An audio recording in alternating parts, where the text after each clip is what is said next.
All right, YouTube, as promised, I am going to do a review of my Sig Sauer SP2022 in 40. It has 10 round magazines. I hear a lot of people, oh, the extended round magazine or extended mags, and I don't see what people are complaining about. If you need more than 10 rounds, you don't need more rounds, you need help. But I mean, I've got several magazines for it. So this weapon, so we're going to talk about, this gun was originally purchased. I bought this from a young man that worked for me. He's a SEAL now, Lewis Gorman. If you're out there, Lou, I still love it. I bought it. It's great. I appreciate you allowing me to purchase it from you for the price I paid. Went to the gun show with him. He bought this. I had originally purchased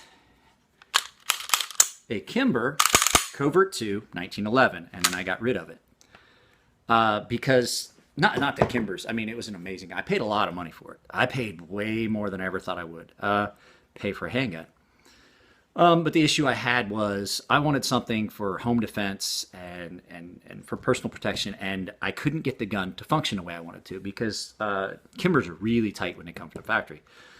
And so I spoke to him, and the other issue I had with it was for some reason that Kimber would eject a casing when it would fire and hit me right there right above my shooting glasses, right in the forehead, and it stung. It hurt. And so I contacted Kimber. The folks that I bought it from are like, I don't know what to tell you. You need to contact the company. And I don't deal with these people anymore because they raped me when I sold it back to them. But I bought that Kimber for $1,100 or $1,200. It's a lot of money, but it was a gorgeous gun. And I would shoot it, and it would either stovepipe, misfeed, or, and I just got tired of it. Kimber told me that you have to break their guns. It takes a lot of rounds. You got to put some rounds to it. Well, the problem was I didn't have the kind of time it was going to take. I didn't want to sit around and just rack it. And I didn't want to sit and polish the feed ramp. And so I talked to some people, and they said, basically with a Kimber, you need to take it to a professional gunsmith and have him polish it. And I'm like, it's not a showpiece. This is for me to grab off of the dresser and put a hole in the bad guy. So I sold the gun back and had planned on buying something else. I still had a little 380 auto that actually was my wife's gun that I was using. It was reliable, so we were using it. I put it on the bedstand at night. I hadn't gotten a gun safe yet because we hadn't been here in San Diego all that long. And so when my friend Lou, when the young man got ready to transfer, I told him I'd like to buy the gun from him.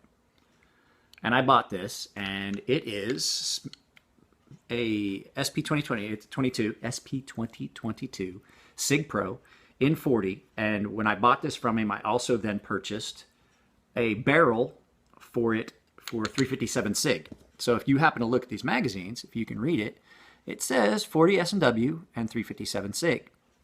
It's just a change of a barrel, same magazines. So I bought it, and never once did I have an issue with it. Never once did I have an issue with this weapon.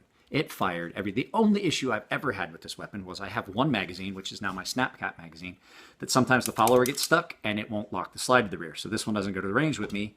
It gets my snap caps. So weapon safety first off and foremost. It is a clear and safe weapon. And always, if you're going to do dry firing, start with an empty magazine and verify that everything you're putting in is snap caps. Now, snap caps, for those of you that don't know, it's kind of bad for a gun.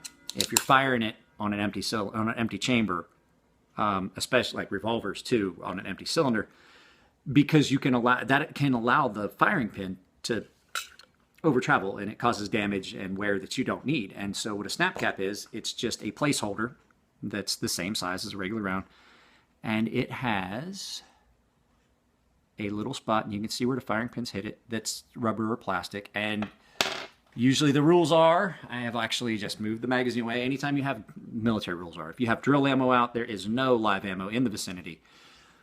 So we have a clear and safe weapon. I've put 3 snap caps in here, and so like I'll say, like the majority of SIGs, This weapon does not have a safety, a physical safety.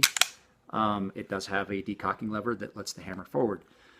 The hammer can actually be, you know, just like it's not an enclosed hammer. It's not a double action only. It, you know, you still have a thumbable hammer.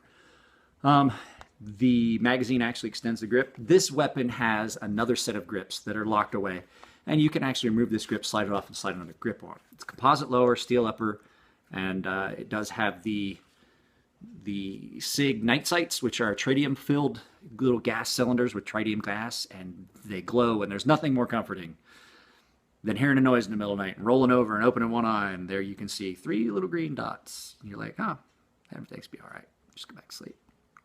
But here's something else, then we'll wake up. It's a rather large gun. Some people think it's too big. It's got a really nice trigger pull. There is not, it's a stiff trigger pull, but the way that SIGs are built, I don't know how they do it, the trigger pull really is smooth.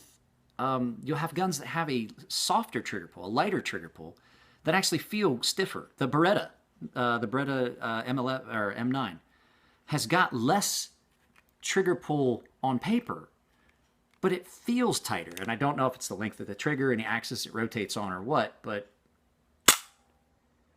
nice trigger pull.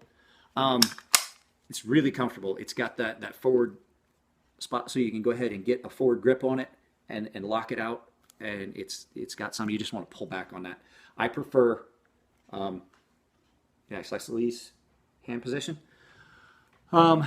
It does have, I'll take it apart here, rack this out.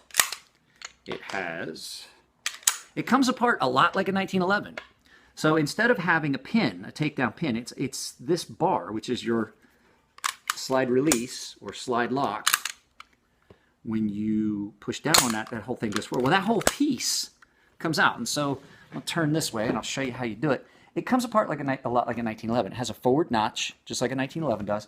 You bring the weapon back to the point where the notch lines up, and you just basically push that out. And it comes out, pops right out, and then you take your upper off. Now, you do have the metal springs and everything. These are actually steel. This is all composite. And then it has the steel rails and the ejector arm, and your hammer. And then these rear rails, the forward rails are steel. I've taken the trigger assembly apart. The spring in there is really hard to reposition. I don't foresee doing that again. So what you have is this nice steel upper. The interesting, never had a weapon that I've seen that had this before. This is actually, it's plastic. It's a plastic operating rod. So guide rod, operating rod. And it's pretty simple disassembly. Barrel comes out, it's pretty much straightforward. There's no, the Berettas have that locking block, and when you have a locking block failure, God forbid, the gun is pretty much useless until you can get it taken out and replaced. This just has a little cam, and that's what goes in there. Just a little cam in there that your slide lever, slide release lever, and locking pin are attached to, and it goes through there. So you basically have your receiver, your barrel, operating rod, spring, and your lower. I mean, it's pretty simple. Easy to clean, easy to maintenance. It is got a pretty good rifling in it. It's a pretty accurate gun. The only thing I would say is the sights, because they're the tritium night sights. If you look, your front blade sight is pretty wide, and it allows, when you get out past like 15 or 20 yards, it allows a lot more leeway that you don't get with a narrower front blade sight. The narrower that sight is, the more spot on you're going to be. The narrower this notch and the narrower that front, the more accurate you're going to be, because there's less ambiguity in where that sight is actually pointed. The recoil's amazingly easy to manage. The only thing I wish it had, I wish it's pretty straightforward. It's pretty straightforward grip. I wish it had more of the not 100% like a Glock, but a little bit more of a cut like the XDs and the Glocks have. It makes it brings the gun, when it's shaped that way, it brings the gun right back up after your recoil, after your shot.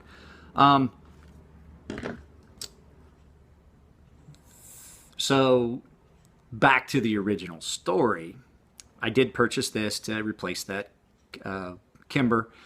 I hadn't gotten real aggressive about getting a gun safe, and we came home from SeaWorld on my daughter's birthday on a Saturday. My friends Rich and Tori were still out here from Arizona, and we were going to meet them up for basically a birthday party for my daughter, and we came back to get the receipt for the cake. And my daughter was 3 at the time, turning 3, had just turned 3. And my wife went in to get the receipt, and I'd had a couple beers in the parking lot with my friend before we left SeaWorld, and so she comes running out, and she was in a panic. Somebody broke into the house. And so I came in, and somebody had indeed broken into the house, and they got everything. They got 2 computers, and they got my digital camera and my video recorder. They got the computer that had every picture of my daughter that I had ever taken. I didn't have any baby pictures. I do now. My sister luckily had, when we had visited Ohio, just shortly before this, downloaded all the pictures that I had on my phone, or on my computer, onto a hard drive, and then so she made a copy of that for me and sent them back. So time goes on. I reported the theft. They got both my guns. They got the 380 and my Sig, both my handguns that I had at the time. And I reported it, and I purchased a little Rossi 38 to have a gun in the house because I was still kind of thinking that I might get my gun back. And then time passed and time passed and time passed, and I'm like, I'm never going to see that Sig again. And I couldn't find one. Well, then I got a phone call from the San Diego Sheriff's Department. Hey, we found your gun. There was a raid. There was a lot of stolen items. Your gun is in evidence. As soon as the case is adjudicated, everything's done, we'll get your gun back to you. And time passes and time passes, and I keep hounding them because somebody told me, so you better be careful. They dispose of them. If they're not claimed, they dispose of them evidence. And if you don't make sure that you're on top of it, you'll lose your gun. And I'm like, I don't want to do that. So I kept in touch with them. Turns out the San Diego Sheriff's Department had to turn it over to the PD. The PD had done the initial case. The weapon was associated with the case. It came back from evidence, and then it was sitting in their evidence locker, and they had said that they were going to try and do a federal case with it because there was a police lieutenant or sheriff's department lieutenant that his guns was in the thing, and they wanted to do a federal case because there were multiple firearms. And so my gun sat in limbo for another year. So now here we are. It's been almost 3.5, 4 years. And I get a call. I say, hey, all you have to do is you have to do another background check. I told him, I was like, well, why would I have to do a background check? I just went to the Department of Justice School in Washington, D.C. to do background checks. You have to have a background check to go to that school to do background investigations. Well, it doesn't matter. You still have to send it to the California Department of Justice. So I go through all that rigmarole, and then my paperwork got lost, and I had to resubmit the original letter, and they won't take account. I had to get these people to resubmit a letter for me to sign to send at any rate. So I finally picked my gun up. I look at my gun when it comes. Nothing had happened. No one had done anything to my gun. So it sat gone for 5 years. 5 years that it was in the hands. 5. There we go. Get my whole hand in the hands of criminals, and they did not do anything except, if you look, you can see where they attempted to obscure the serial number. Now, they almost got it, but you have to turn it and you can't see the serial number. So I have a piece of paper that I have to keep in my gun safe showing it came back from evidence to explain why. So back to this, why I go on my little tirades again, and we're at 14 minutes, so I imagine it's going to be a long video. That's why I didn't add it in on the end of my knife video. So, orange juice, anyone? It's hot out here today in San Diego. So, like I said, multiple grips for it, so to account for hand size. I have big hands, I'm not going to lie, I got big hands, I'm a freaking mutant. There's a lot of guns that just aren't comfortable for me because I do have big hands. So that grip wound up just being perfect for me. Yeah, never have I had a malfunction on this gun, ever. I've put I've put probably 3,000 or 4,000 rounds in it. You know, I only had it for about a year before it got stolen. And then I put about 1,000 rounds through it that year that I got it, and I've put another 2,000 or 3,000 rounds through it. So we're looking at 3,000 or 4,000 rounds that I've put through this gun. So not a single misfeed. It cleans up easy. No stovepipes, no issues with the way it feeds. The feed ramp on it, actually, you can see it. Even with all those rounds, the feed ramp on it still is blued. I mean, you can see some wear on the bluing. But I mean, it's been shot a lot. It's been well used, and I could not. I spent so many years in the military being told what weapon I was going to hold and carry, and then I get out and I find a weapon that my daughter's home. So I find a weapon that I really like, and then it gets stolen, and I can't find it to replace it. So I'm really happy it came back, and props to the San Diego law enforcement agencies that they were proactive about getting it back to me. The guy that I talked to he's like, hey, I'm trying to get your gun back to you. I'm trying to get it released. He said, as soon as I hear anything, you will know, and I will get it to you so that you can, you know, I'll get you the info so that you can get your gun back and everything. And so never an issue with their handling of this. So, like I said,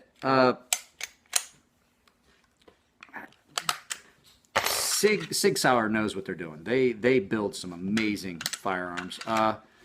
They make a 1911 I would love to have. I just can't afford. I mean, so if I'm playing around, I probably should stop. If you have any questions about it, I can let you know. I'm not an expert on SIGs, but you know, I did weapons for years in the military. As a matter of fact, one of the questions that I had asked me the other day was, you know, all your videos about knife stuff. Why aren't you the knife monkey? Why are you a gun monkey? Well, my daughter. In the Navy, if you do weapons, you're a gunner's mate. And when I was a young gunner's mate, I was go away. I was on the deck of the ship, and one of the bosun mates yells over, "Hey, gun monkey, get over here! I need a hand." And it kind of stuck. So I've either been gun monkey or guns, Gunz, since I was like 17 years old. So, yeah. So 18 minutes. I'm going to cut this off. I don't do the in-depth reviews. I'm not going to give you feet per second. I'm not going to give you the barrel rifling, barrel length. Just know that Sig Sauer guns, handguns, are amazing. And to have a weapon, I paid like $300 for this from that young man. And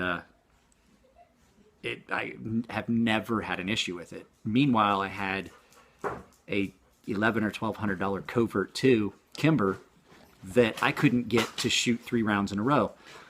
So I don't foresee me ever buying a brand new handgun again, because you get some of the bugs worked out of it that way. So yeah, I'm not going to do the in-depth, you know, this and this and it's made out of this steel. And nope, not happening. So you want those videos? Talk to Nut and Fancy. Talk to Nut and Fancy. Tell him that you want him to review this gun, because the gun monkey didn't do it to your satisfaction. So if you like my videos, you like them. If not, you don't. Leave comments. Got thick skin. I don't care. So you guys take it easy. Bye.